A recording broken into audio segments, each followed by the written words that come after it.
Seguimos con más aquí en las noticias de la mañana. Gracias por continuar con nosotros.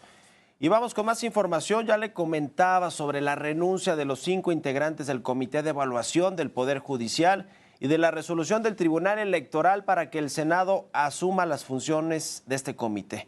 Vamos a platicar del tema con Javier Martín Reyes. Él es investigador del Instituto de Investigaciones Jurídicas de la UNAM y experto en estos asuntos. ¿Cómo estás, Javier? Buenos días. Hola, ¿qué tal? Buenos días. Como siempre, un gustazo saludarte y todas las personas que nos escuchan, querido. Igualmente. Oye, pues a ver, fue polémica la decisión del Tribunal Electoral, la renuncia ayer de los integrantes de este comité de evaluación del Poder Judicial y bueno, pues la tómbola, ¿no? O la insaculación que va a llevar a cabo el Senado para tener la lista de los candidatos que aparecerán en las boletas. ¿Cómo viste todo el asunto, Javier? Mira, yo creo que es una situación, digamos, muy desafortunada por irresponsabilidad, yo te diría de dos lados, Mario. O sea, por un lado, hay que decirlo, esas suspensiones que dictaron jueces de distrito, incluido uno de Michoacán, diciendo vamos a frenar todo el proceso electoral, a mí me parece que fueron decisiones que lejos de abonar, ¿no? Déjame ponerlo así, a la situación, lo que hicieron fue complicarla aún más. A mí me pareció correcta la decisión en su momento del Comité del Poder Judicial de decir, pues aunque no nos guste la resolución del juez de distrito, es una resolución obligatoria, incumplirla es un delito. Y lo que ellos utilizaron, Mario, que fue correcto, fueron los canales institucionales para poder resolver esa controversia. A mí me hubiera gustado que esa determinación se hubiera revocado, que el Comité Judicial hubiera podido continuar con su trabajo. La verdad, hay que decirlo, fue el comité que mejor hizo las cosas, que fue más transparente, que tenía perfiles en ese comité, pues de 3 magistrados de carrera judicial, un representante del colegio de abogados más importante del país y también pues la directora de una institución educativa pues muy renombrada, ¿no? ¿Qué fue lo que pasó? Que el Tribunal Electoral, ¿no?, se mete en una cancha que no le corresponde, porque el tribunal, hay que decirlo, no tiene ninguna facultad para andar diciendo si las suspensiones que se dictan en amparo deben revocarse o no. Lo que debió haber hecho el Tribunal Electoral es esperar a la resolución de la Suprema Corte de Justicia de la Nación. No lo hicieron, dictaron una sentencia que me parece jurídicamente insostenible e institucionalmente una irresponsabilidad. Y luego el día de ayer, ya lo que vimos, pues fue absolutamente la locura, ¿no? O sea, esta resolución incidental de la Sala Superior, donde dice, oigan, ¿qué creen? Que los candidatos del Poder Judicial ya no los va a definir el Poder Judicial, los va a definir el Senado. ¿Y qué creen? Que así como la Constitución dice que tiene que haber evaluación y un comité precisamente para evaluar, pues acá no va a haber evaluación, aquí nos vamos a la insaculación.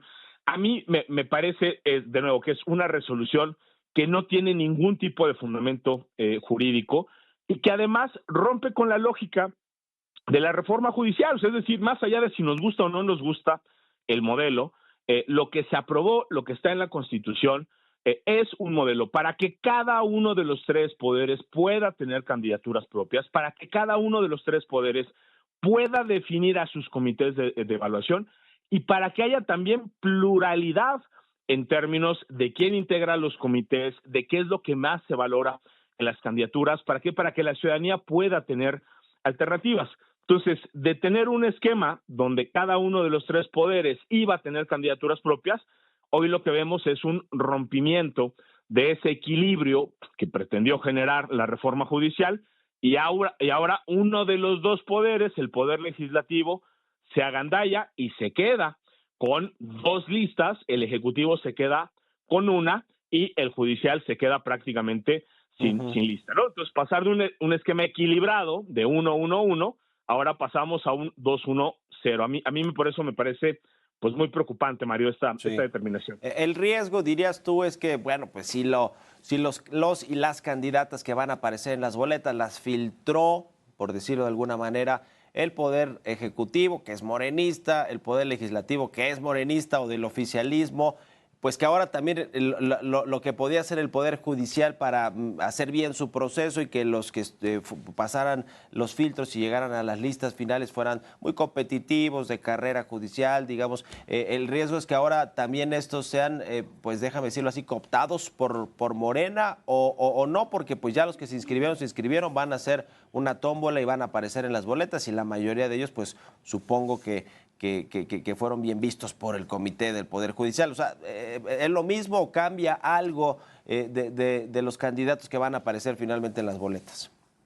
Mira, yo te diría, quizás es algo peor, Mario, porque mira, todavía a los integrantes del Comité Ejecutivo y del Legislativo, más allá de que esos comités están cargadísimos y obviamente hay perfiles cercanos y hay incluso operadores de Morena, yo lo que te diría, acá el riesgo, Mario, es que el Comité Judicial en realidad no pudo filtrar prácticamente nada a la lista. O sea, es decir, a quienes van a sortear, Mario, es a quienes cumplen los requisitos que están en la Constitución, que son un chiste. O sea, es decir, lo que está en la Constitución y que ha generado la risa literalmente de instituciones del mundo tan prestigiadas como Harvard, es este rollo de que tienes que presentar cartas de 5 vecinos, tener más de 8 de promedio, ¿no? O sea, tener 5 años de ejercicio. Entonces, ¿cuál es la bronca? O sea, ¿hay un riesgo de que lleguen perfiles que no sean independientes, imparciales? La respuesta es sí, Mario, pero hay un riesgo adicional, y es que llegue gente que no tiene ni la más remota idea de qué ser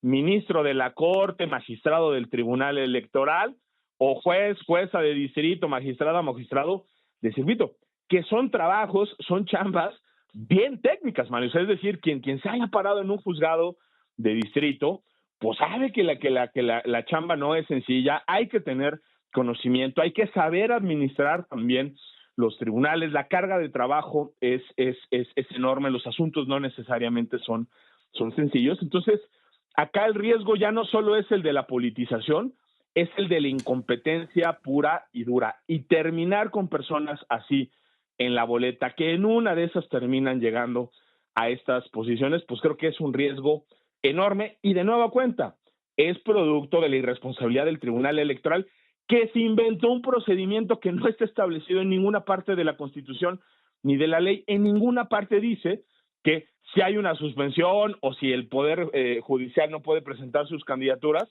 pues entonces el Senado lo sustituye y hacen una insaculación y no hay evaluación. Eso no está establecido en ningún lado, eso es lo que se inventa el Tribunal Electoral. Mucho me temo, Mario, que lo que va a pasar es que no vamos a ver las consecuencias en el corto plazo, pero en el mediano plazo, aguas que sí estamos destruyendo al sistema de justicia, que tiene muchos problemas, pero que sí habíamos avanzado mucho, sobre todo en el ámbito federal, ¿no?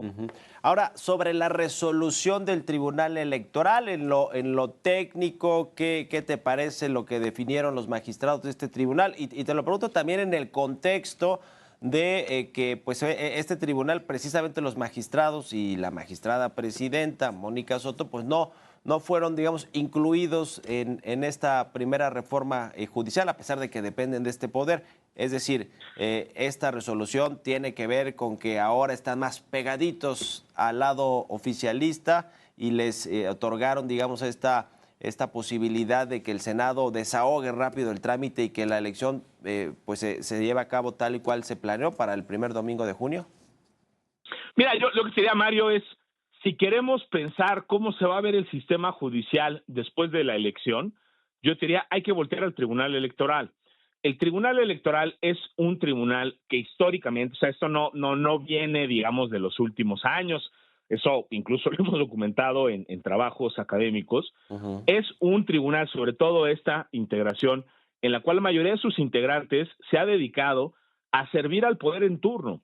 Y cuando fue el PRI y el PAN quienes les ampliaron inconstitucionalmente el mandato en 2016, tomaban decisiones a favor de los intereses de quien gobernaba. ¿Qué fue lo que pasó en 2018? Cambiaron las cosas y ahora hay una nueva mayoría y los magistrados lo que han hecho es de alguna manera empezar en su mayoría a dictar sentencias favorables al morenismo. A mí me da la impresión, Mario, de que todo este rollo de que va a ser el Senado quien defina las listas del judicial, que constitucional y jurídicamente es insostenible, vino no del Tribunal Electoral la propuesta, sino fue Fernández de Noroña el que dijo, pues nosotros vamos a hacer eso. Y lo que vemos es un tribunal, pues un poco, o una mayoría por lo menos de integrantes de ese tribunal, Mario, que están tratando de ser más morenistas que los morenistas, ¿no?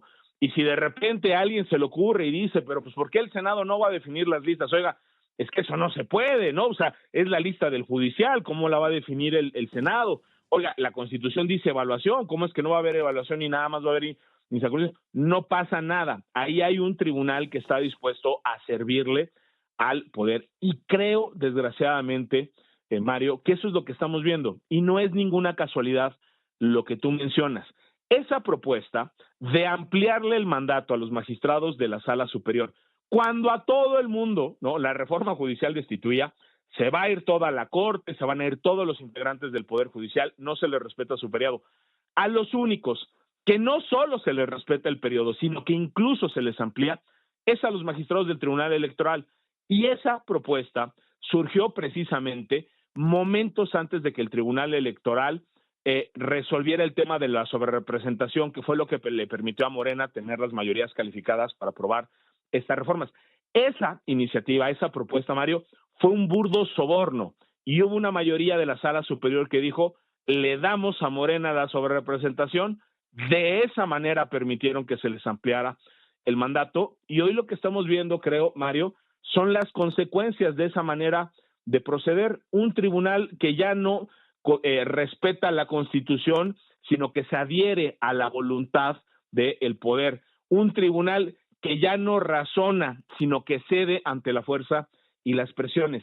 Ese es el tipo de tribunales que se están construyendo con la reforma judicial, tribunales que no van a ser independientes, sino que van a depender de los otros poderes, tribunales que no van a defender derechos, sino que están ahí para satisfacer intereses de índole política. A mí me parece muy lamentable por donde se le ve a Mario, y por eso pues no sorprende que los integrantes del Comité del Poder Judicial hayan dicho, pues nosotros nos vamos, y un poco creo que el subtexto es, nosotros no vamos a seguir convalidando esta farsa y esta irresponsabilidad. Ya. Ay, pues qué situación. Tú ves el proceso seguramente pues muy accidentado, todo lo que ha pasado con el proceso de pues de elección judicial hasta que se den las listas ya finales y se lleve a cabo la votación, pero digamos todo el tema de los comités y de estas suspensiones del Poder Judicial pues ha sido muy complicado y por lo tanto pues se ve también muy difícil que sea una elección exitosa, vamos a decirlo así, ¿no? Es decir, que haya participación, que finalmente lleguen candidatos que tienen el perfil correcto para convertirse en juzgadores, jueces, magistrados, ministros. Digamos que por donde se le ve se antoja difícil y desastrosa, ¿no?, la elección.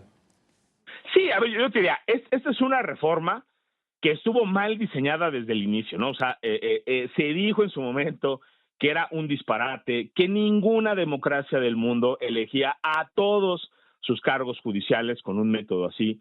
Se dijo que era violatorio de la independencia judicial, la purga de proporciones masivas que estamos viendo.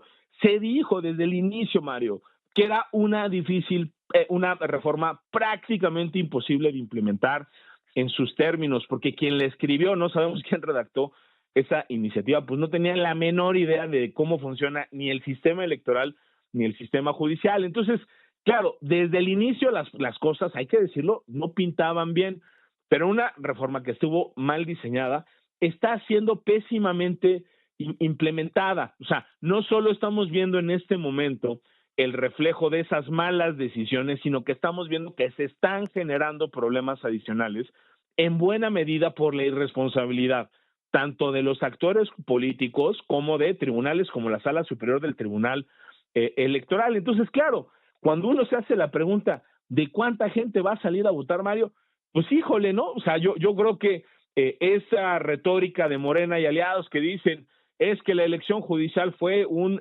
mandato y más de 30 millones de personas exigieron que eligiéramos así al Poder Judicial. Yo no creo que vayamos a ver una participación de 30 millones de personas en la elección judicial, Mario. No creo que vamos a estar cerca de el 60%, que es la participación que solemos tener en las elecciones presidenciales. no creo que vamos a estar cerca del 40%, que sería lo mínimamente esperable, porque esa es la tasa de participación cuando renovamos al poder legislativo en las elecciones intermedias. Yo mucho me temo que, por razones claras, evidentes y previsibles, Mario, la tasa de participación va a ser muy baja, porque está mal diseñada la reforma, porque está siendo pésimamente implementada, ¿no? Y ojalá el día que estas elecciones seguramente fracasen en términos de participación, no salgan, ¿no?, los políticos que aprobaron esta reforma a decir, es que la culpa es del INE, la culpa es de... No, a ver, señores, ustedes aprobaron esa reforma, háganse cargo, pero bueno, sabemos también que la responsabilidad política no es una cualidad, ¿no?, que sea muy, muy abundante en el sistema político mexicano. Ya, pues te agradezco como siempre, Javier Martín Reyes, investigador del Instituto de Investigaciones Jurídicas de la UNAM, que hayas estado aquí con nosotros. Seguimos en contacto si nos permites y buenos días. Por supuesto que sí, un abrazo muy fuerte. Igualmente.